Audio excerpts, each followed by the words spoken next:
Franz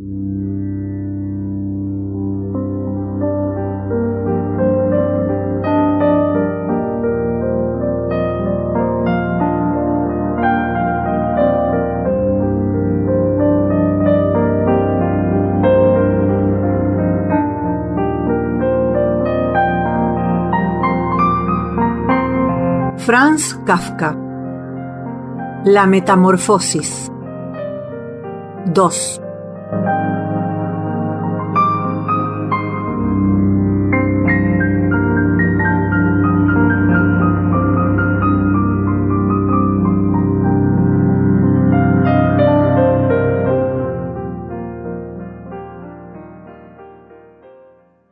En las primeras semanas no parecieron los padres decididos a entrar a verlo.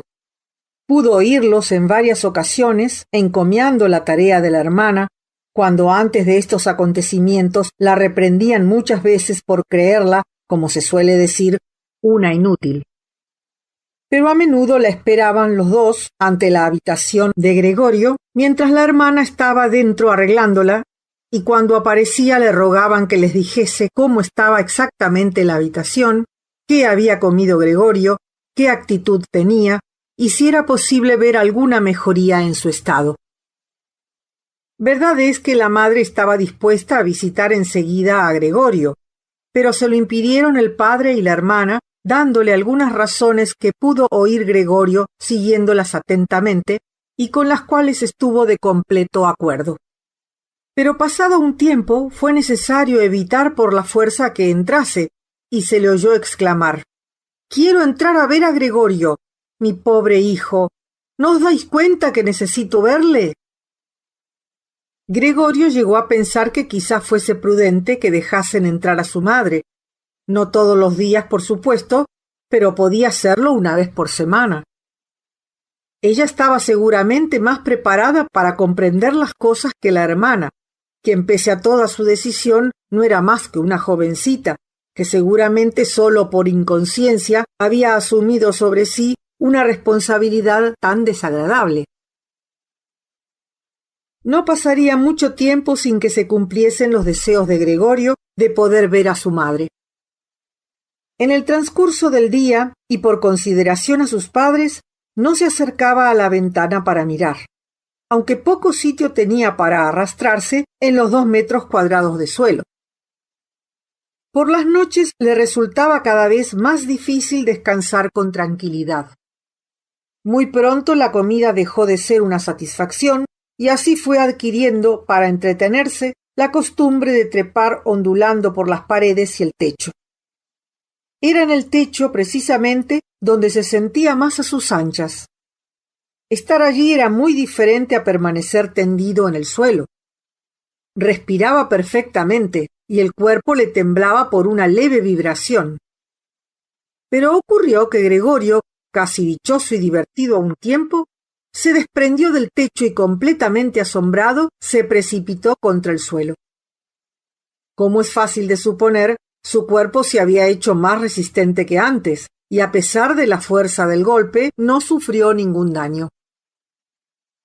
A la hermana, que había notado las nuevas capacidades de Gregorio, quizá por dejar en un sitio y en otro cuando trepaba a rastros de su babilla, se le ocurrió enseguida facilitar todo lo posible sus nuevas dotes, quitando los muebles que lo dificultaban, sobre todo el baúl y la mesa de escribir.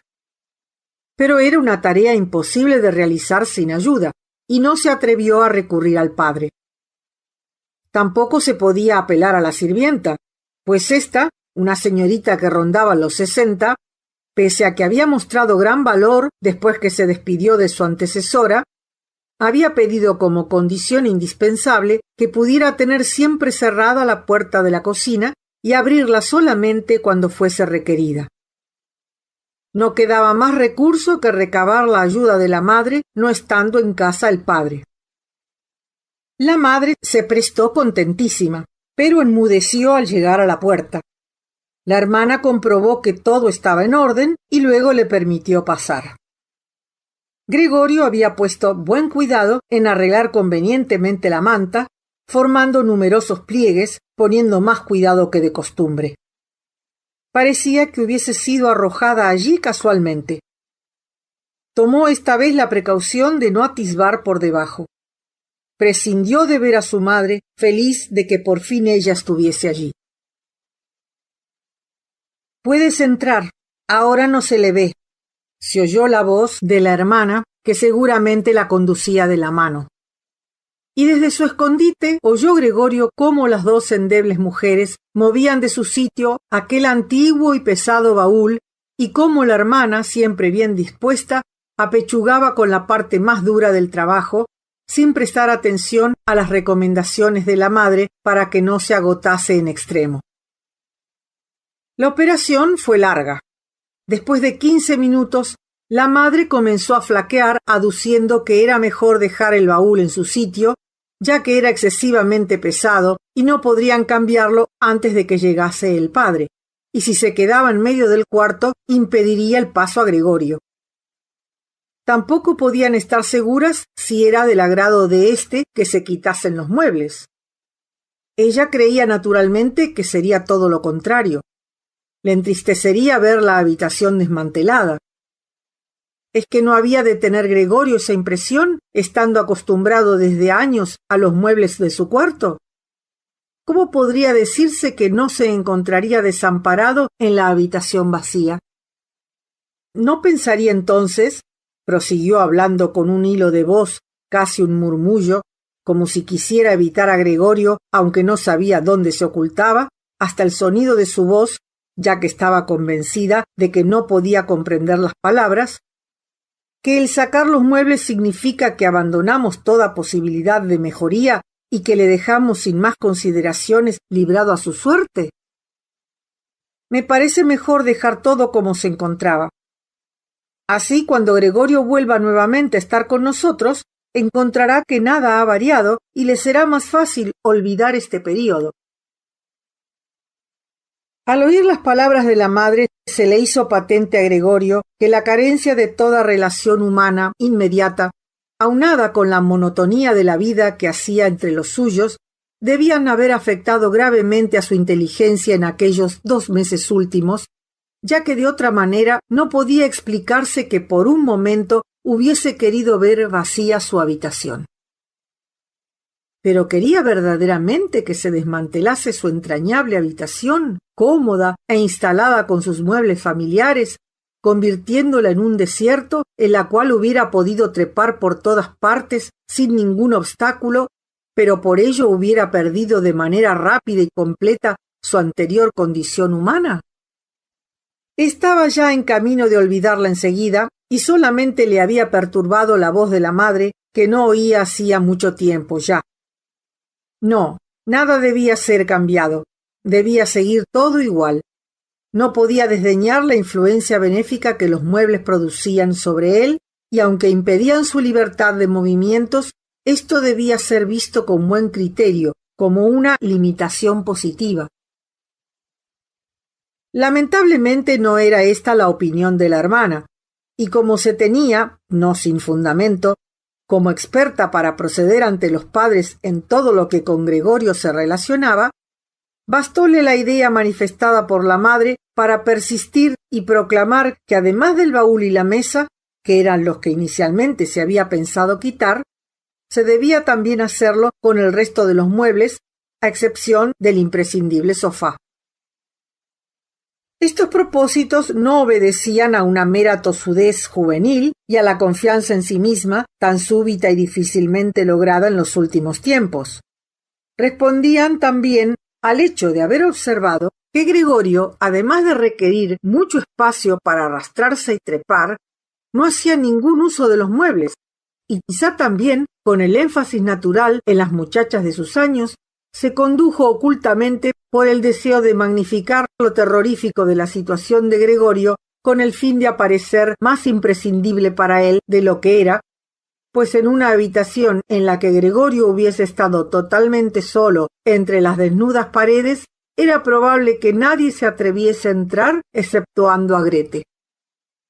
Fue de todo punto imposible para la madre disuadirla de su proyecto, y como se sentía inquieta en aquella habitación, se abstuvo de comentarios críticos y echó una mano a la hermana con toda energía para sacar el baúl. Mejor el cofre, que no lo necesitaría Gregorio, aunque la mesa debía seguir en su lugar. En cuanto las dos mujeres, jadeando por el esfuerzo, salieron con el cofre, emergió la cabeza de Gregorio de su escondite, tratando de intervenir con el mayor cuidado y de la manera más discreta posible. Pero la fatalidad hizo que fuese la madre la primera en volver, en tanto que Grete, en la habitación contigua, seguía aferrada al cofre, sacudiéndolo de un lado para otro, pero sin poder cambiarlo de lugar. La madre no estaba habituada a la contemplación de Gregorio. Podía afectar a su salud su repentina presencia, y por ello Gregorio, alarmado, se retiró rápidamente al extremo opuesto del sofá, pero no lo suficientemente ligero como para impedir que la manta que le ocultaba se moviese algo, lo que bastó para sobresaltar a la madre. Ésta se detuvo bruscamente, quedó un momento indecisa y retornó junto a Grete. Pese a que se decía constantemente que los cambios no significarían mucho y que solamente unos muebles mudarían de lugar, no pudo evitar emocionarse cuando él mismo se dio cuenta del sentido de todo aquel movimiento, el ir y venir de ambas, las recomendaciones que se hacían entre sí cuando algún mueble rayaba el suelo. Encogiendo todo lo posible la cabeza y las piernas y pegando el vientre contra el piso, hubo de admitir, ya sin cortapisas de ningún tipo, que no podría aguantar mucho más. Le desmantelaban su habitación, le separaban de lo que amaba. Ya habían trasladado el baúl que contenía la sierra y sus otras herramientas, ya empezaban a mover aquella mesa fuertemente adherida al suelo y sobre la cual, cuando estudiaba la carrera de comercio, cuando cursaba el bachillerato e incluso cuando iba a la escuela, había escrito sus ejercicios. Así era. No hacía falta perder más tiempo para informarse de los excelentes propósitos de las dos mujeres, cuya presencia casi había olvidado, ya que, agotadas por el esfuerzo, trabajaban en completo silencio y no se oía más que el roce de sus pasos cansados. Y así, al mismo tiempo que las mujeres en la habitación vecina se apoyaban un momento en la mesa de trabajo para recobrar fuerzas, salió de repente de su escondrijo, variando hasta 4 veces la dirección de su marcha. Vacilaba en verdad a dónde dirigirse primero. Entonces atrajo su atención, en la pared ya desnuda, el cuadro de la dama cubierta de pieles. Trepó apresuradamente hasta allí y aferróse al cristal, cuyo contacto alivió el ardor de su vientre. Por lo menos, esta estampa que él ocultaba ahora completamente no se la dejaría arrebatar. Y volvió la cabeza hacia el comedor para ver a las mujeres cuando entrasen otra vez. Verdaderamente éstas no habían concedido mucho tiempo al descanso. Allí estaban otra vez, pasándole Grete a la madre el brazo alrededor de la cintura para ayudarle a sostenerse. ¿Qué nos llevamos ahora?, exclamó Grete mirando a su alrededor. Entonces su mirada se encontró con la de Gregorio pegado a la pared. Grete se controló, pero ante la presencia de la madre se volvió hacia ella, procurando ocultarle la vista de lo que había en la pared, y turbada y vacilante le dijo: «Vámonos, creo que es mejor que nos vayamos un rato al comedor». La intención de Grete fue clara para Gregorio. Primero poner a cubierto a la madre y después arrojarle abajo de la pared. Veríamos. Que no lo intentase de ninguna manera. Él seguiría aferrado a su cuadro y no lo abandonaría. Antes que eso se arrojaría a la cara de Grete. Pero la invitación de Grete solo consiguió alarmar a la madre. Ésta miró a su alrededor. Descubrió aquella enorme mancha oscura sobre el papel floreado de la pared y, sin haberse dado cuenta de que aquello era Gregorio, gritó con voz penetrante: «¡Ay, Dios mío! ¡Ay, Dios mío!» y se dejó caer sobre el sofá con los brazos abiertos como si le faltasen las fuerzas, permaneciendo allí sin hacer un solo movimiento. «Cuidado, Gregorio», chilló la hermana, amenazándole con el puño y echando fuego por los ojos. Estas fueron las primeras palabras que le dirigía de manera directa desde la metamorfosis. Luego se fue al comedor buscando algo que darle a la madre para reanimarla. El propósito inmediato de Gregorio fue ayudarle. Habría ocasión aún para salvar el cuadro, pero se encontraba pegado al cristal y tuvo que hacer un violento esfuerzo para soltarse. Una vez en el suelo, corrió a la habitación vecina, como si todavía pudiese, como antaño, aconsejar a la hermana. Pero tuvo que conformarse con quedarse quieto detrás de ella. La hermana, mientras tanto, rebuscaba entre varios frascos. Al volverse se asustó y se le cayó de las manos uno de estos, que se rompió, y una esquirla se clavó en la cara de Gregorio, chorreándole un líquido cáustico. Pero Grete, sin fijarse más, tomó todos los frascos que pudo llevar y entró en el cuarto de Gregorio, cerrando la puerta de una patada. Gregorio quedó así completamente aislado de la madre, quien tal vez, por su culpa, estaba en grave riesgo. Entretanto, no podía abrir la puerta, si no quería asustar a la hermana, cuya ayuda era imprescindible para la madre. No podía hacer más que esperar. Atormentado por los remordimientos y lleno de zozobra, empezó a trepar por las paredes, el techo y los muebles. Por fin, cuando la habitación comenzaba a girar a su alrededor, se precipitó angustiado sobre la mesa. Pasaron unos minutos mientras estaba allí agotado. Le rodeaba el silencio, lo que verdaderamente constituía un buen síntoma. En eso llamaron a la puerta. La criada permanecía encerrada en la cocina y salió a abrir Grete. Era el padre. ¿Qué ha pasado aquí? Fueron estas sus primeras palabras. La cara de Grete le descubrió todo. Se echó contra el pecho del padre y con voz grave le dijo: Madre ha tenido un desvanecimiento. Ya se encuentra mejor. Gregorio ha huido. Lo suponía, contestó el padre. Siempre os lo advertí, pero las mujeres jamás queréis hacer caso. Gregorio entendió que el padre, al enterarse de lo que le contaba Grete tan repentinamente, se figuraba equivocadamente que él había perpetrado un acto de violencia. Era por consiguiente necesario calmar al padre, ya que carecía de tiempo y de recursos para deshacer tal opinión. Abalanzóse hacia la puerta de su habitación, pegándose a ella, a fin de que cuando entrase el padre no tuviese la menor duda de que el propósito de Gregorio era reintegrarse inmediatamente a su cuarto, y que no era necesario echarle hacia adentro, sino que simplemente con abrir la puerta bastaba para que entrase sin dilación. Pero el humor del padre era el menos adecuado posible para captar estas insinuaciones. —¿Con qué esas tenemos? —exclamó al entrar con voz furibunda y triunfante a la vez. Gregorio separó la cabeza de la puerta y la volvió hacia su padre. Por primera vez podía verle su padre en su nuevo estado.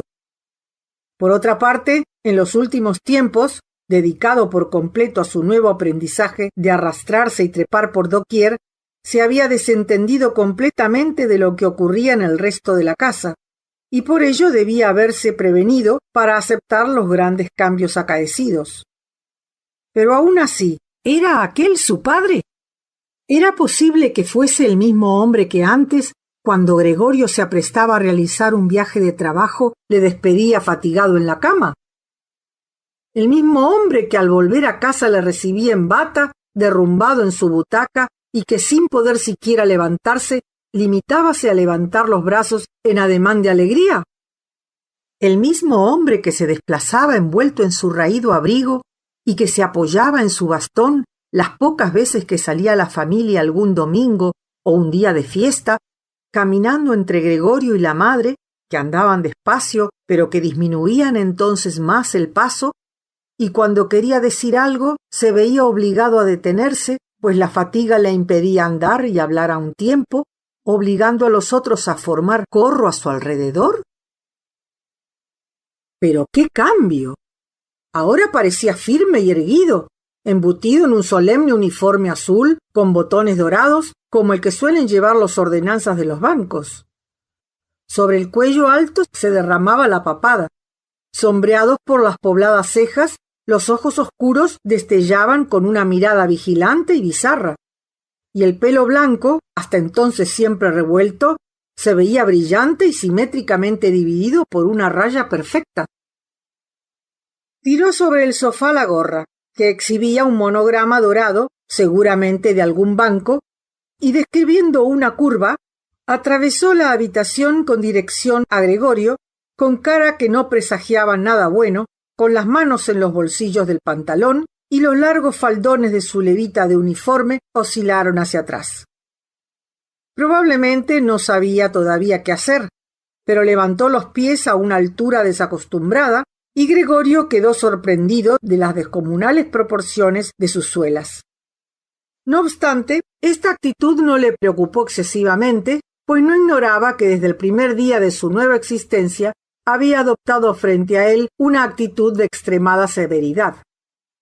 Empezó a correr delante de su progenitor, hacía alto cuando éste, y reanudaba la huida al menor movimiento de su perseguidor. De esta forma dieron varias vueltas a la habitación sin ocurrir nada definitivo, incluso sin que, debido a las largas interrupciones, aparentase ser una persecución. Gregorio no se decidió a separarse del suelo. Lamentaría sobre todo que el padre considerase su huida por el techo y las paredes como un cúmulo de maldad. Pero no necesitó mucho Gregorio para darse cuenta que en aquella carrera llevaba todas las de perder, ya que mientras su padre daba un paso, él se veía obligado a ejecutar innumerables movimientos y notaba que se sofocaba. La verdad es que tampoco en su anterior estado podría decirse que sus pulmones respondiesen a la perfección. Vaciló un poco intentando reunir todas sus fuerzas para reiniciar otra vez la huida. Le costaba mantener abiertos los ojos.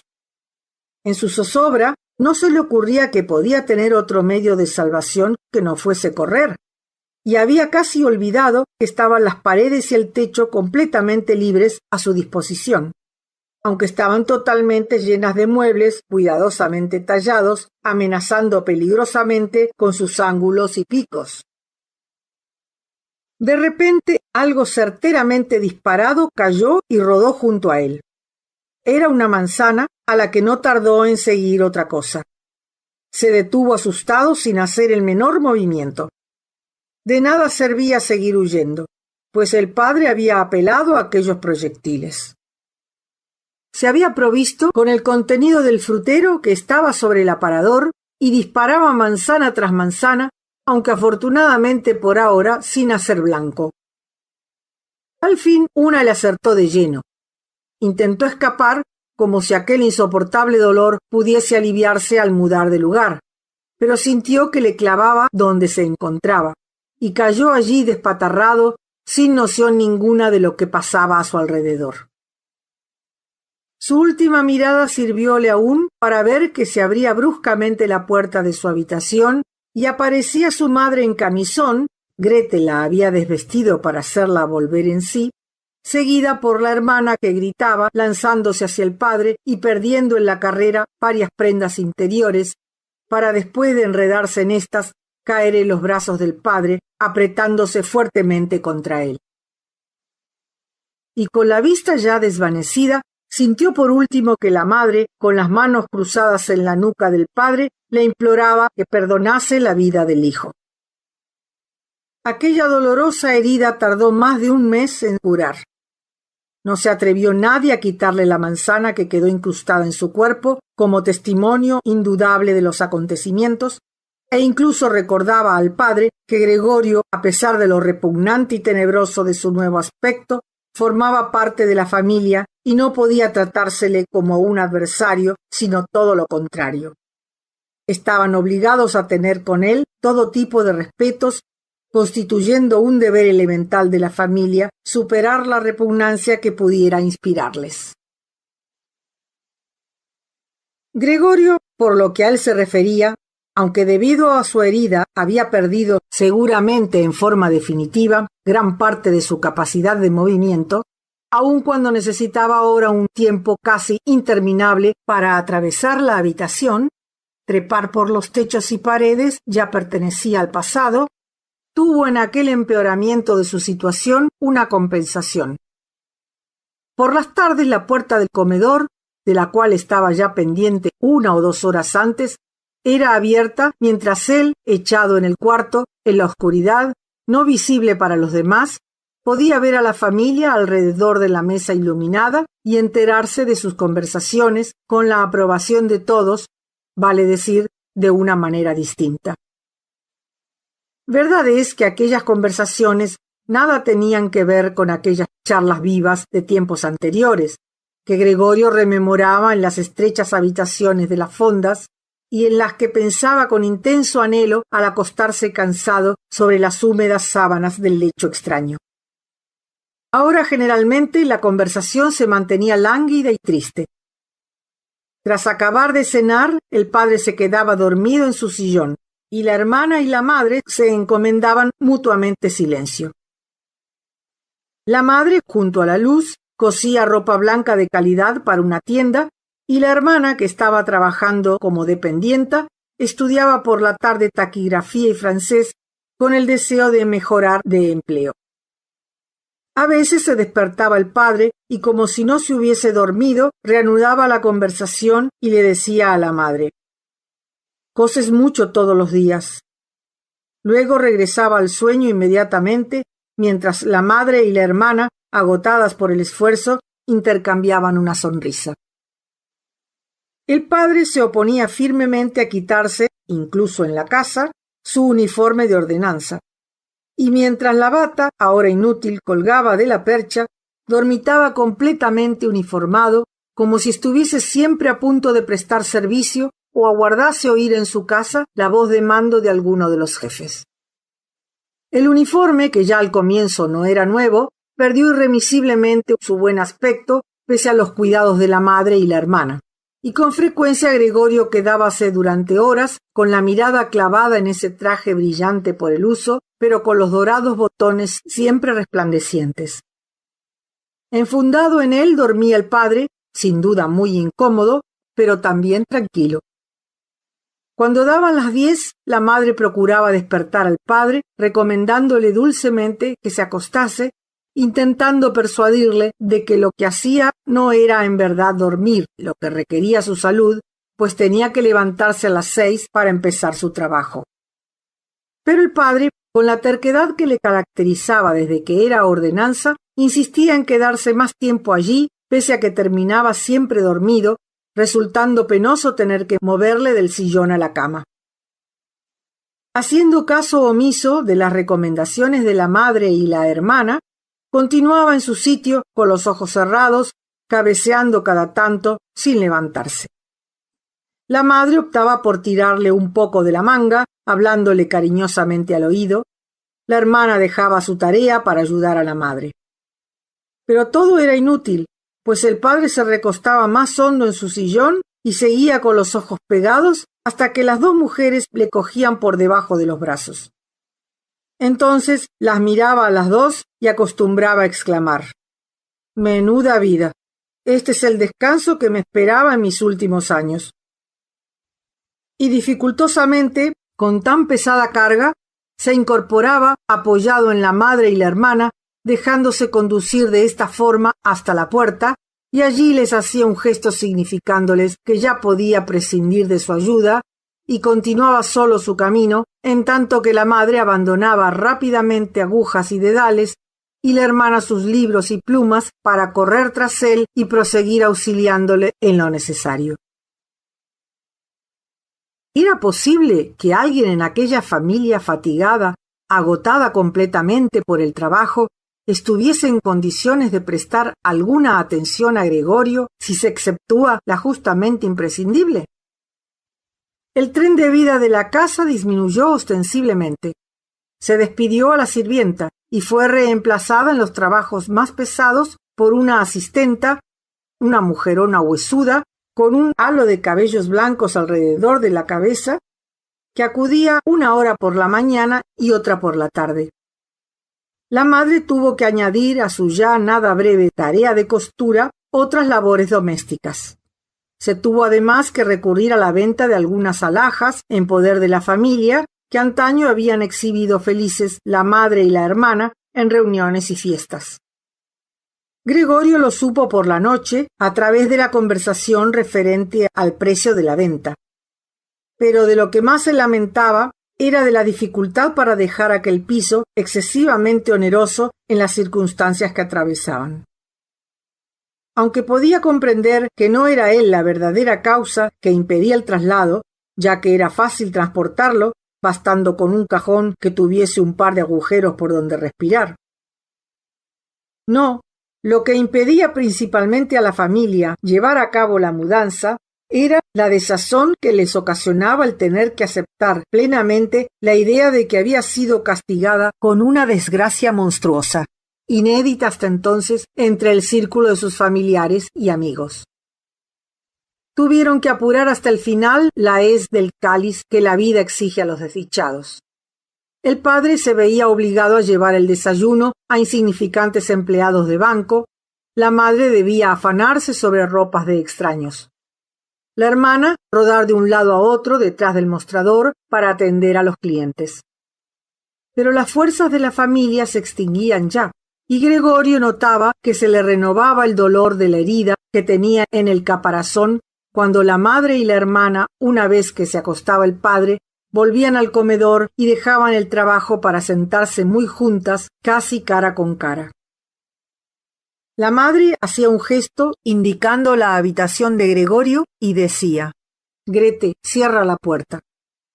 Y Gregorio volvía nuevamente a sumergirse en las tinieblas, en tanto que en la habitación vecina las mujeres lloraban juntas o se quedaban abstraídas mirando la mesa con los ojos sin brillo. Las noches y los días de Gregorio transcurrían privados casi de las pautas normales del sueño. En ocasiones imaginaba que podía abrir la puerta de su cuarto y que retornaría como antes a ocuparse de los asuntos de la familia. Por su mente desfilaban después de mucho tiempo ya el jefe de personal, el gerente, el dependiente y el aprendiz, aquel ordenanza tan rústico, los pocos amigos que tenía, empleados como él, una camarera de una fonda de provincias y sobre todo un recuerdo amado y fugaz, el de la cajera de una sombrerería a la que había pretendido seriamente, pero sin el tesón necesario. Todas estas personas se confundían ahora en su recuerdo, junto con otras extrañas, olvidadas hacía mucho, pero ninguna de ellas estaba en condiciones de ayudarles ni a él ni a los demás. Todos eran ya inalcanzables, y se sentía mejor cuando conseguía rechazar sus recuerdos. Más tarde dejaba de preocuparse por su familia y solo experimentaba hacia ella el enojo producido por la poca atención que le prestaban. No podía imaginar nada que le apeteciera. No obstante, fraguaba planes para llegar hasta la cocina y apropiarse, aunque no tuviese hambre, de lo que estaba seguro le correspondía por derecho. La hermana no perdía tiempo en pensar qué podía agradarle. Antes de salir para el trabajo por la mañana y por la tarde, empujaba con el pie dentro del cuarto un recipiente con cualquier comida y más tarde al volver, sin detenerse a comprobar siquiera si Gregorio había probado el alimento, lo que sucedía la mayoría de las veces, recogía los restos apresuradamente con la escoba. El arreglo de la habitación, que siempre se llevaba a cabo por la noche, no podía ser tampoco más rápido. Las paredes chorreaban suciedad y el polvo y la basura aumentaban en los rincones. Al principio, cuando entraba la hermana, Gregorio se colocaba deliberadamente en el rincón donde la basura resultaba más ostensible. Pero ahora podía haberse quedado allí durante semanas sin que la hermana se diese por enterada de ello, pues parecía estar firmemente decidida a dejar las cosas como estaban. Con un celo antes inusitado en ella, pero que parecía haber afectado al resto de la familia, no toleraba que ninguna otra persona participase en el arreglo de la habitación. Una vez la madre limpió a conciencia el cuarto de Gregorio, tarea para la cual se requirieron algunos cubos de agua. Preciso fue reconocer que la humedad afectó dolorosamente a Gregorio, que permanecía huraño y sin moverse de debajo del sofá. Pero el castigo no tardó mucho en llegar en cuanto regresó la hermana por la tarde y observó las nuevas condiciones de la habitación. Se sintió herida en lo más hondo de su alma y, sin tomar en consideración los ruegos de la madre, prorrumpió en un llanto descontrolado que impresionó a los padres, por lo que tenía de extraño e irreparable. El padre, al lado de la madre, la reconvenía por no haber dejado a la hermana la primacía en el arreglo del cuarto de Gregorio, mientras la hermana, al otro lado del padre, afirmaba a gritos que no se ocuparía más en el futuro de aquel cuarto. Por su parte, la madre intentaba llevarse al padre, que seguía furibundo, a su habitación. La hermana, en una crisis de histerismo, daba puñetazos con sus pequeñas manos sobre la mesa, y Gregorio zumbaba de rabia, pues nadie había tomado la precaución de cerrar la puerta y evitarle así aquel triste espectáculo. Pero si la hermana, agobiada por el trabajo, no estaba ya en condiciones de ocuparse de Gregorio, no era necesario que la sustituyese la madre. Para eso estaba la asistenta, una viuda con bastantes años encima y a la que su robusta naturaleza había ayudado sin duda a soportar las pesadumbres de su no corta vida. Sin que pudiese acreditarse a un sentido de curiosidad, abrió un día la puerta del cuarto de Gregorio y, sin dar ninguna muestra de repugnancia, cuando vio a éste, que pese a que no era perseguido, corría de un lado para el otro, alarmado por la intrusión, permaneció impasible con las manos cruzadas sobre el vientre. A partir de entonces nunca dejaba de entreabrir disimuladamente la puerta para echar un vistazo a Gregorio. Las primeras veces le prodigaba palabras que ella suponía cariñosas, como «Ven aquí, cacho de bicho». Menudo cacho de bicho este. A estas palabras Gregorio hacía oídos sordos y continuaba inmóvil donde estaba, como si la puerta no se hubiese abierto. Mucho más conveniente hubiese sido que le hubiese ordenado a esa asistenta que limpiase el cuarto todos los días, en vez de que apareciese allí para fastidiarle caprichosamente sin ningún provecho. Una mañana, mientras la lluvia, anuncio sin duda de la primavera, fustigaba los cristales, la asistenta insistió nuevamente en provocar a Gregorio y éste perdió la paciencia hasta tal punto que la enfrentó, lerdo y desfallecido, pero en actitud de atacar. No obstante, ella no se asustó lo más mínimo, sino que levantó una silla próxima a la puerta y permaneció en tal actitud, con la boca abierta, dando muestra inequívoca de que no la cerraría hasta después de haber descargado la silla sobre el caparazón de Gregorio. «¿Parece que hay miedo?», dijo al ver que Gregorio retrocedía y volvió tan tranquila a dejar la silla en su sitio. Gregorio apenas comía.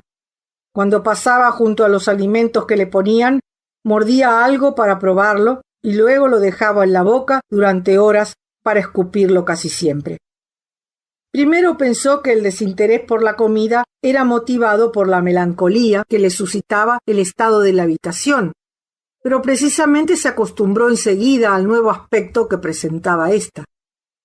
Poco a poco se habían habituado a mandar allí todo lo que resultaba molesto en otra parte, que era mucho, ya que una de las habitaciones del piso se había alquilado a 3 pensionistas.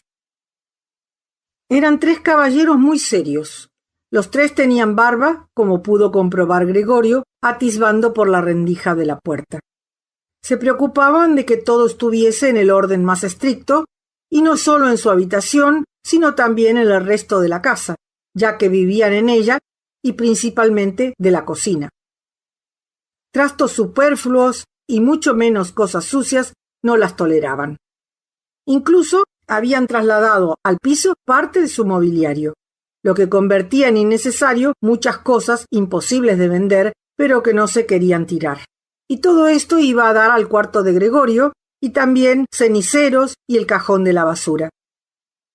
todo aquello que momentáneamente parecía no tener ninguna utilidad, para esto la asistenta no vacilaba demasiado, lo tiraba al cuarto de Gregorio, quien por suerte la mayoría de las veces alcanzaba a divisar solo el objeto y la mano que lo lanzaba. Es posible que la intención que animaba a ésta fuese la de volver a buscar aquellas cosas más adelante cuando se presentase la ocasión, o bien tirarlas a la basura todas de una vez. Pero el caso es que seguían allí donde habían sido arrojadas originalmente, a menos que Gregorio actuase para eliminar de en medio el trasto, cambiándolo de sitio porque le quitaba el lugar para arrastrarse, y lo hacía afanosamente a veces, aunque después de tan fatigosa tarea quedaba extenuado y triste, incapaz de hacer nada durante muchas horas. Los huéspedes cenaban algunas noches en el comedor de la familia y entonces cerraban la puerta que comunicaba con el cuarto de Gregorio, pero ya no le importaba gran cosa a éste, ya que incluso las noches que permanecía abierta no le interesaba escuchar, sino que se refugiaba, sin que lo notasen los suyos, en el rincón más oscuro de la habitación. Pero sucedió que un día la asistenta dejó entornada la puerta de su cuarto, que comunicaba con el comedor, y ésta continuó así por la noche, cuando los huéspedes entraron a cenar y se encendió la luz. Se sentaron a la mesa ocupando los sitios que en tiempos pasados correspondían al padre, a la madre y a Gregorio, desplegaron las servilletas y empuñaron cuchillo y tenedor. Enseguida aparecieron por la puerta la madre, que traía una fuente repleta de carne, seguida de la hermana, que llevaba otra fuente llena de patatas. De la comida ascendía una nube de vapor que los huéspedes aspiraron inclinándose sobre las fuentes, colocadas frente a ellos, como si pretendiesen probar los alimentos antes de servirse. El que estaba sentado en medio, aparentemente el más importante de los tres, cortó un trozo de carne en la misma fuente, seguramente para comprobar que estaba tierna y que no era preciso devolverla a la cocina. Manifestó su aprobación y la madre y la hermana, que habían estado pendientes de su veredicto, respiraron y sonrieron satisfechas. Mientras tanto, la familia comía en la cocina. Pese a ello, el padre, antes de encaminarse a ésta, entraba en el comedor, hacía una inclinación general y luego, con la gorra en la mano, daba una vuelta alrededor de la mesa. Los pensionistas se incorporaban y contestaban con un murmullo casi para sí mismos. Después volvían a sentarse y atacaban la comida sin apenas intercambiar palabras entre ellos. Le parecía a Gregorio que entre los ruidos que percibía, el más evidente era el que hacían los dientes al comer, como si quisieran probar a éste que para comer se necesitan dientes y que la mandíbula más magnífica, exenta de dientes, para poco puede servir. La verdad es que tengo hambre, se decía Gregorio, pero no son esa clase de comidas las que me apetecen. Menudo apetito tienen estos señores, y mientras tanto yo sin comer, muriéndome de hambre.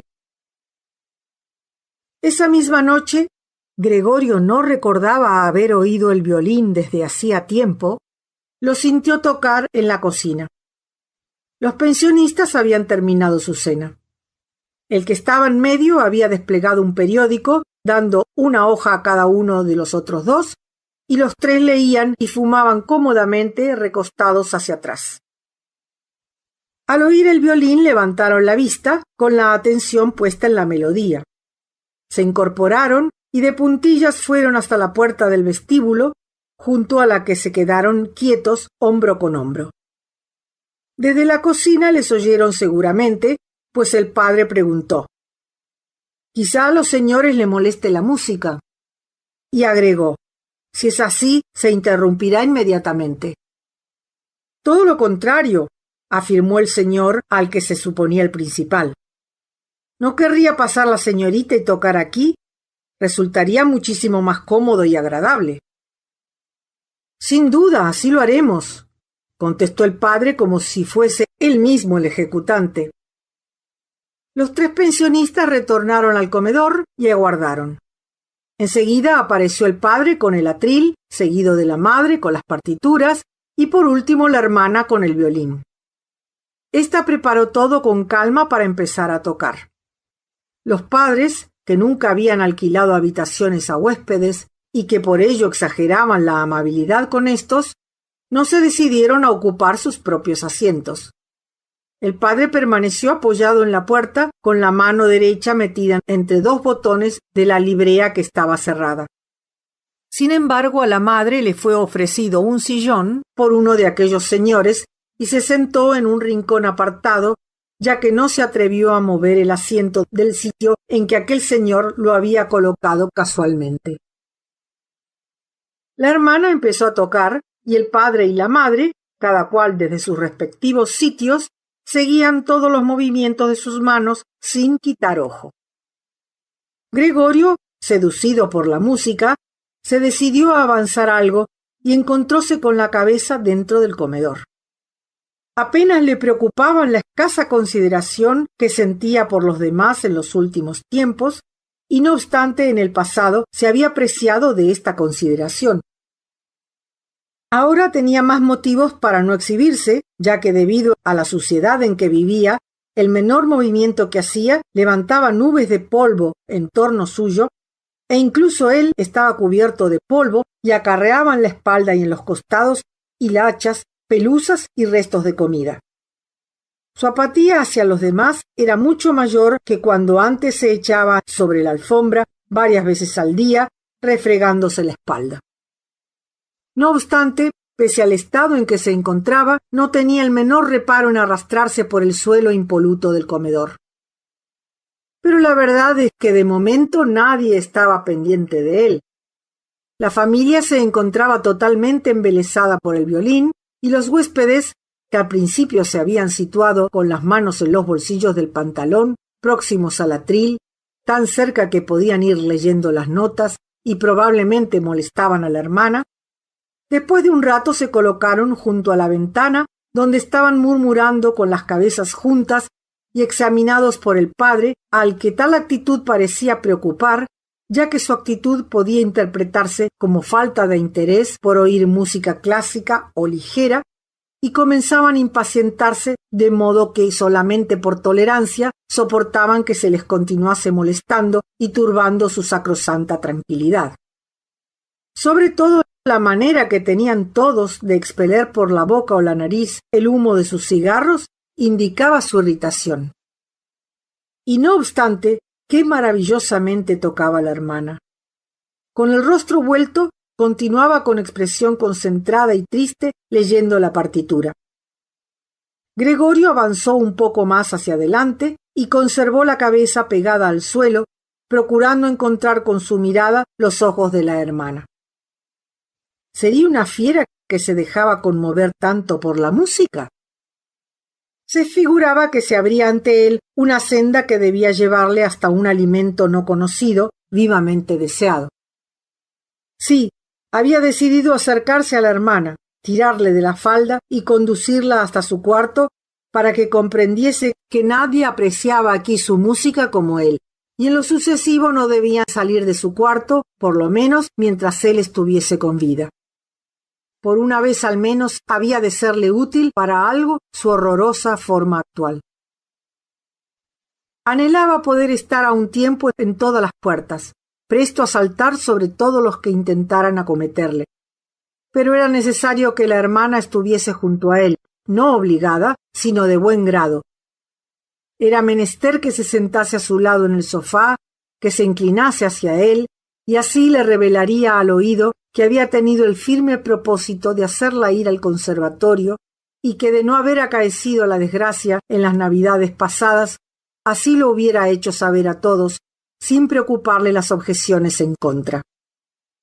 Y al saber esta decisión, la hermana, emocionada, empezaría a llorar y Gregorio se empinaría hasta sus hombros y la besaría en el cuello, que desde que trabajaba en la tienda llevaba descubierto sin cinta.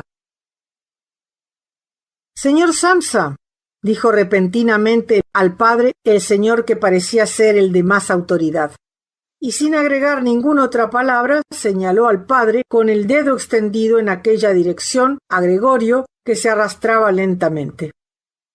El violín se interrumpió en el acto, y el señor, que parecía ser el de más autoridad, sonrió a sus compañeros moviendo la cabeza y volvió a mirar a Gregorio. El padre creyó que lo más importante de momento, en lugar de echar de allí a Gregorio, era tranquilizar a los huéspedes, quienes por otra parte aparentaban gran calma y parecían estar más entretenidos con la presencia de Gregorio que con el violín. Corrió hacia ellos y, separando los brazos, intentó empujarlo hacia su habitación al tiempo que les escondía con su cuerpo la vista de Gregorio. Entonces ellos no disimularon su disgusto, aunque no era posible determinar si obedecían a la actitud del padre o al percatarse en aquel instante de que habían convivido, ignorándolo, con un ser de aquella especie. Exigieron explicaciones al padre, levantaron a su vez los brazos hacia arriba, se mesaron la barba con ademán turbado y no volvieron sino muy despacio hasta su habitación. Entretanto, la hermana había logrado superar la impresión que momentáneamente le causó la repentina interrupción. Permaneció un instante con los brazos caídos, sujetando débilmente el arco y el violín, y la mirada perdida sobre el pentagrama, como si todavía estuviese tocando. Y bruscamente explotó. Arrojó el instrumento en los brazos de la madre, que permanecía sentada en su sillón, sofocada con el mal funcionamiento de sus pulmones, y se lanzó hacia el cuarto contiguo, al que los huéspedes, empujados por el padre, estaban aproximándose ya más deprisa. Con suma destreza se paró y tiró por los aires mantas y almohadas, y aún antes que los señores entrasen en su habitación, ya había concluido de arreglarles las camas y desaparecido. El padre, obsesionado por impedir que viesen a Gregorio, olvidaba la más elemental prudencia y seguía empujando frenéticamente. Al llegar al umbral de la habitación, el que se le suponía más autorizado de los tres, golpeó con violencia el suelo con el pie y con voz estentórea le impuso alto, diciendo: «Les comunico a ustedes», y levantó una mano al pronunciar estas palabras, buscando con la mirada a la madre y a la hermana, que teniendo en cuenta las nauseabundas circunstancias que concurren en esta casa y en esta familia, y al decir esto escupió con desprecio en el suelo, en este preciso momento me retiro, haciendo la salvedad de que nada he de pagar por los días en que he permanecido aquí, y además me reservo el derecho de considerar si he de conminarle a usted a una indemnización, la que estoy persuadido de que sería fácilmente justificable. Se llamó a silencio y miró a su alrededor como a la espera de algo. Y así fue, pues sus dos compañeros corroboraron rápidamente sus palabras, agregando por cuenta propia: «Nosotros también nos retiramos inmediatamente». Dicho lo cual, el que parecía tener más autoridad de ellos, asió el picaporte y cerró dando un portazo. El padre, temblando al andar y con las manos extendidas, se encaminó hacia su butaca y se desplomó sobre ella. Podía pensarse que se disponía a abandonarse a su cotidiano sueñecito nocturno, aunque la pronunciada inclinación de su cabeza, desmayada sobre el pecho, indicaba que no dormía. Durante todos estos acontecimientos, Gregorio había estado en silencio, detenido en el mismo lugar en que le habían descubierto los huéspedes. El desaliento producido por el desastroso final de sus proyectos y también sin duda la debilidad causada por el hambre le imposibilitaban hacer ningún movimiento.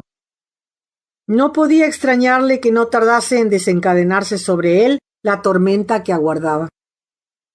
Ya ni se alarmó con el ruido del violín resbalado del regazo de la madre por el impulso de sus dedos temblorosos. «Queridos padres», dijo la hermana, subrayando estas palabras con un violento puñetazo sobre la mesa, «es imposible seguir así. Si no lo entendéis vosotros, yo sí me doy cuenta de ello. Delante de este monstruo no puedo de ninguna manera pronunciar el nombre de mi hermano, y solamente me limitaré a deciros esto. Debemos hacer todo lo posible para deshacernos de él». Nadie podrá reprocharnos en lo más mínimo nuestra actitud. Hemos procedido con la mayor humanidad para cuidarle y soportarle. Tienes toda la razón, contestó enseguida el padre. La madre, que todavía respiraba con dificultad, empezó a toser ahogándose con la mano en el pecho y los ojos a punto de salirse de las órbitas con expresión enloquecida. La hermana se fue a su lado. Las palabras de la hermana parecieron obligar al padre a concretar más sus pensamientos. Se había incorporado en la butaca, daba vueltas a su gorra de ordenanza entre los platos, que estaban todavía sobre la mesa, con los restos de la comida de los huéspedes, y cada tanto miraba a Gregorio con calma. Es necesario que tratemos de deshacernos de él, volvió a decir la hermana al padre, ya que la madre, luchando con la tos, no estaba en situación de oír nada. Esta situación terminará matándonos a los dos, lo preveo. Teniendo que trabajar como estamos obligados nosotros, no se pueden sufrir además en casa estos tormentos. Yo no resisto más. Y estalló en un llanto tan fuerte que las lágrimas se esparcieron por el rostro de la madre, quien se las limpió automáticamente con la mano. Querida hija, dijo a modo de contestación el padre, compadecido y con extraordinaria lucidez, ¿qué podemos hacer? La hermana limitóse a levantar los hombros en gesto que indicaba su desconcierto, mientras proseguía llorando, lo que constituía un enorme contraste con la actitud decidida antes. Si por lo menos él pudiese comprendernos, añadió el padre en una forma que pareció interrogativa. Y la hermana, sin dejar de llorar, movió enérgicamente la mano, dando a entender que no había que concebir ninguna esperanza sobre el particular. Si por lo menos pudiese comprendernos, recalcó el padre, entornando los ojos como queriendo significar que también él estaba completamente persuadido de la imposibilidad de esto, quizás sería posible llegar a un compromiso con él, aunque en esta situación... Es necesario que se vaya, exclamó la hermana. Debes alejar de ti la idea de que eso es Gregorio. El haberlo creído todo este tiempo es la causa de todos nuestros males. ¿Puede ser Gregorio? Si lo fuese, se hubiese dado cuenta desde el principio de que no hay posibilidad de que seres humanos puedan hacer vida común con ese monstruo. Él mismo hubiese tomado la decisión de irse. Es verdad que hubiésemos perdido al hermano, pero así seguiríamos viviendo y quedaría entre nosotros su eterno recuerdo. En cambio ahora este bicho nos acosa, expulsa a nuestros huéspedes, y todo parece indicar que pretende apoderarse de toda la casa y echarnos a la calle. Padre, mira, vuelve a empezar. Y con un terror que a Gregorio le pareció inexplicable, la hermana se apartó incluso de la butaca de la madre, como dejándola librada a su suerte, antes de estar próxima a Gregorio, protegiéndose detrás del padre, el cual, exaltado por esta actitud, se levantó a su vez abriendo los brazos ante la hermana como en un gesto de protección. Pero Gregorio no había pensado de ninguna manera en asustar a nadie, y naturalmente menos a su hermana. Solo había iniciado simplemente un movimiento de retorno a su habitación, y esto fue seguramente lo que impresionó a los demás, ya que en el estado calamitoso en que se encontraba para efectuar aquel arduo movimiento, debía recurrir a la cabeza, elevándola y tornando a apoyarla en el suelo seguidamente. Hizo alto y oteó en torno suyo, pero parecía que habían comprendido su sana intención. Había sido solamente un susto injustificado. Todos estaban ahora mirándole en un silencio melancólico. La madre seguía en su butaca con las piernas estiradas ante sí, apretadas una contra otra y los ojos semicerrados por la fatiga. La hermana y el padre se encontraban sentados uno junto al otro y la hermana rodeaba con el brazo el cuello del padre. Vamos, ya puedo empezar a moverme, pensó Gregorio, iniciando nuevamente su doloroso movimiento. Se le escapaban involuntariamente prolongados zumbidos y cada tanto debía detenerse para recobrar fuerzas. pero nadie le azuzaba. Se le dejaba en paz. Una vez vuelto, empezó enseguida la marcha atrás en línea recta. Le sorprendió la larga distancia que le separaba de su habitación. Le era difícil comprender cómo en el estado de extenuación en que se encontraba le había sido posible realizar el mismo trayecto un rato antes sin notarlo apenas. Decidido nada más a arrastrarse lo más rápidamente que pudiese, casi no observó que ninguno de los familiares le perseguía con palabras o gritos. Cuando se encontró en el umbral, volvió no obstante la cabeza, aunque levemente, ya que notaba muy rígido el cuello, y pudo comprobar que todo seguía igual detrás de él.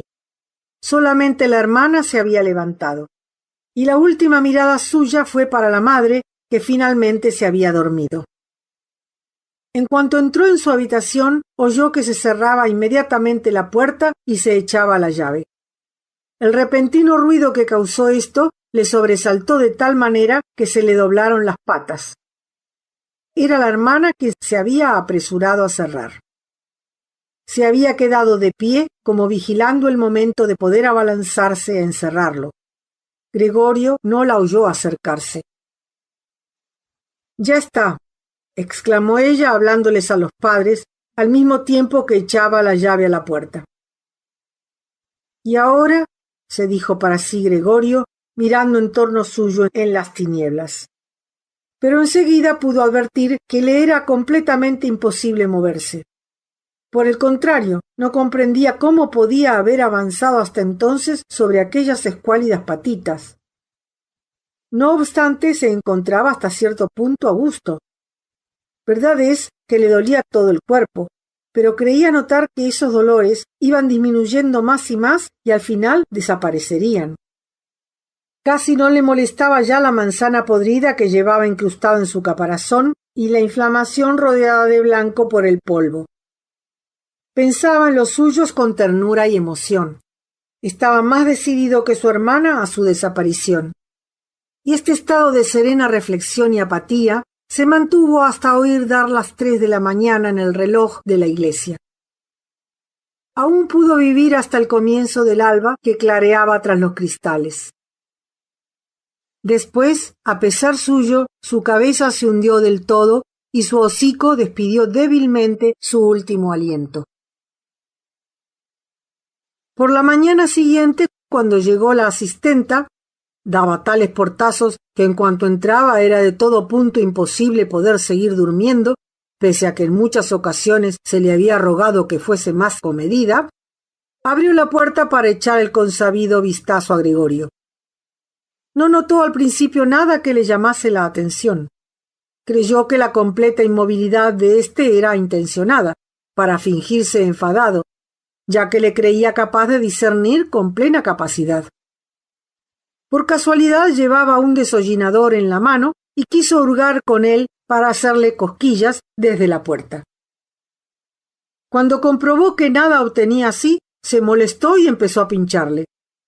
Solamente después que le empujó, sin observar ninguna reacción, le miró atentamente, dándose cuenta de lo sucedido. Abrió los ojos asombrada y se le escapó un silbido de asombro. Pero no lo dudó demasiado, sino que abriendo violentamente la puerta de la alcoba, lanzó a voz en cuello en la oscuridad. «¡Vengan a verlo! ¡Ha reventado! Ahí pueden verle, lo que se dice reventado». El señor y la señora Samsa se incorporaron en su lecho matrimonial. Tuvieron que hacer un esfuerzo para sobreponerse a la sorpresa y les llevó bastante tiempo entender lo que significaban aquellas voces de la asistenta.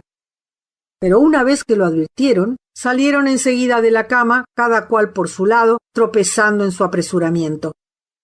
La señora Samsa iba solo vestida con su camisón de dormir, y de esta guisa entraron en la habitación de Gregorio. Entretanto se había abierto la puerta del comedor, donde dormía Grete desde la llegada de los huéspedes. Grete estaba completamente vestida, como si no se hubiese acostado en toda la noche, lo que parecía corroborar la palidez de su cara. «¿Está muerto?», exclamó la señora Samsa, mirando dubitativamente a la asistenta, pese a que podía comprobarlo por sí misma e incluso averiguarlo sin necesidad de ninguna comprobación. Así es, replicó la asistenta, empujando todavía un largo trecho con el escobón el cadáver de Gregorio para probar la veracidad de su aserto. La señora Samsa hizo un ademán como para detenerla, pero no lo llevó a cabo. Bueno, dijo el señor Samsa, ya podemos dar gracias a Dios. Se persignó y las tres mujeres hicieron lo mismo. Grete no separaba los ojos del cadáver. Fijaros cómo estaba de delgado, añadió. La verdad es que hacía ya mucho tiempo que no comía nada. Lo mismo que llevaba las comidas, las volvía a retirar. El cuerpo de Gregorio se veía completamente achatado y seco. Esto solo podía verse claramente ahora que ya no le sostenían las patitas y todas las miradas estaban pendientes de él. Grete, ven un momento con nosotros, dijo la señora Samsa sonriendo tristemente. Y Grete, mirando constantemente el cadáver, siguió a los padres a la alcoba. La asistenta cerró la puerta y abrió de par en par la ventana. Todavía era muy temprano, pero se notaba en el aire frío un halo tibio. Estaba ya terminando el mes de marzo. Los tres huéspedes aparecieron fuera de su habitación, buscando ansiosos su desayuno. Se habían olvidado de ellos. ¿Qué pasa con el desayuno?, interrogó a la asistenta con tono malhumorado el señor, que parecía de más autoridad. Pero ésta, llevándose el índice a los labios, instó silenciosamente, con enérgicos ademanes, a entrar en el cuarto de Gregorio a los tres señores. La siguieron y se quedaron allí en la habitación llena de luz, rodeando el cadáver de Gregorio con expresión despreciativa y las manos metidas en los bolsillos de sus un tanto rosados chaqués. En ese momento se abrió la puerta de la alcoba y apareció el señor Samsa, vestido con su librea, flanqueado por las dos mujeres. Todos tenían aspecto de haber llorado algo. Grete escondía cada tanto la cara contra el brazo del padre. «Márchense ustedes inmediatamente de mi casa», exclamó el señor Samsa, siempre flanqueado por las dos mujeres. «¿Qué es lo que quiere usted decir con eso?», inquirió el señor, que parecía de más autoridad, algo inseguro y sonriendo tímidamente. Los otros dos estaban con las manos cruzadas a la espalda y se las restregaban continuamente, como a la espera de una pelea cuyo desenlace les sería favorable.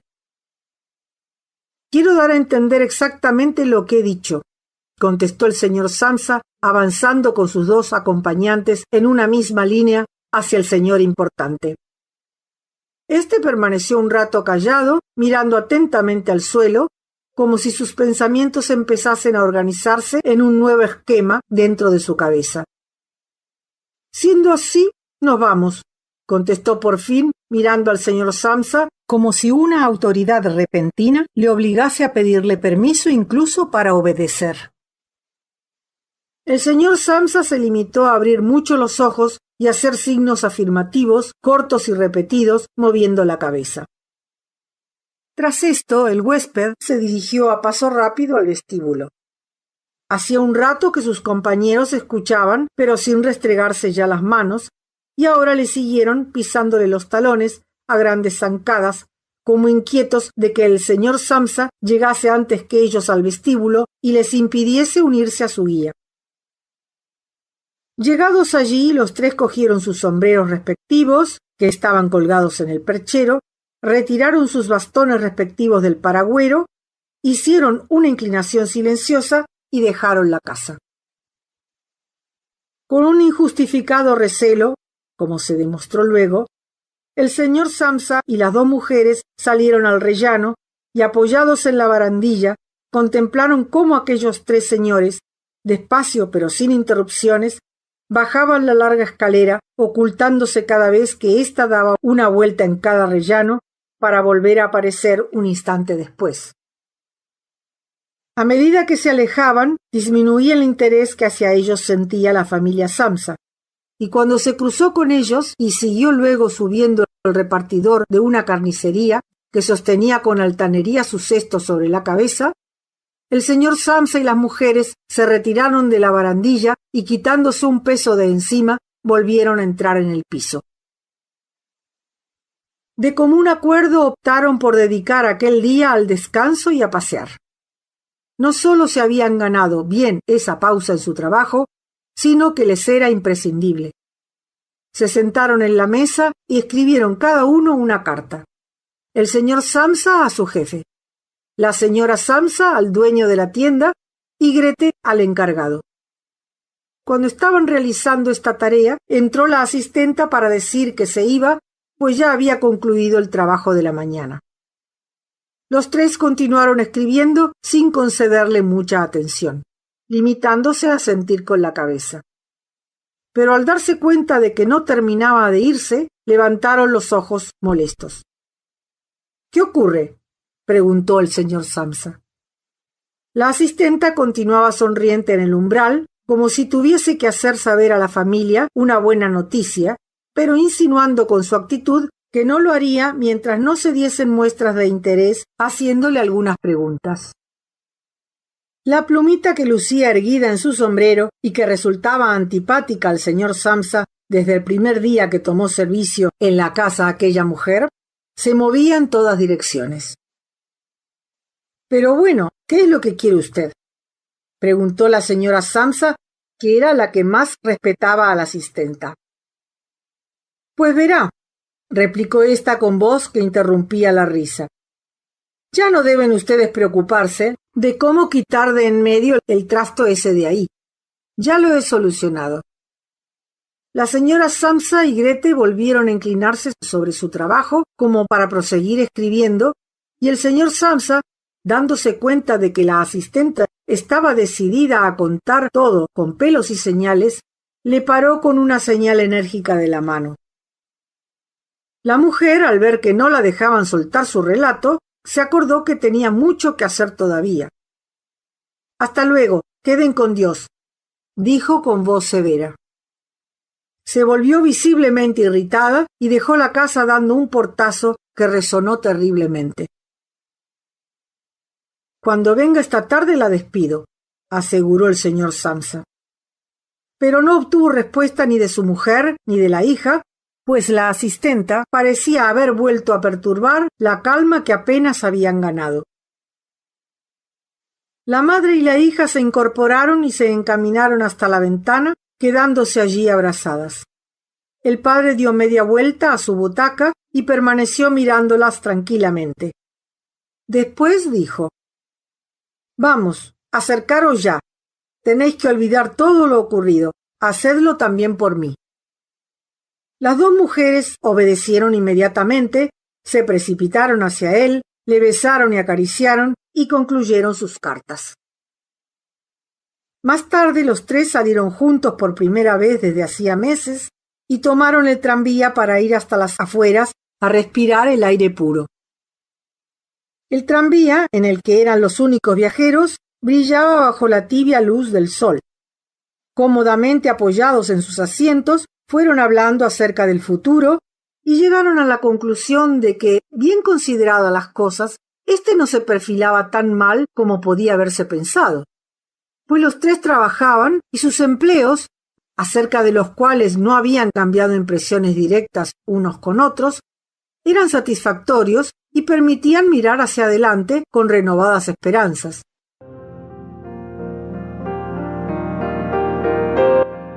Lo primero que consideraron como más conveniente era mudarse de casa.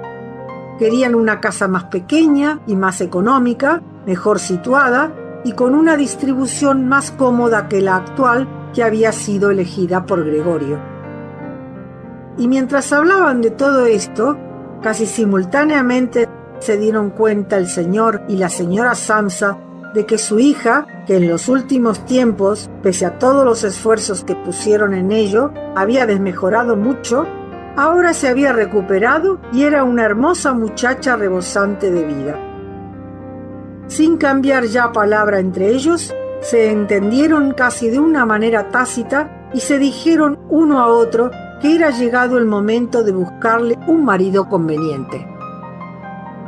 Y cuando finalizó el viaje y la hija se incorporó la primera, poniendo en evidencia sus formas juveniles, pareció ratificar con ello los nuevos anhelos y las sanas intenciones de los padres.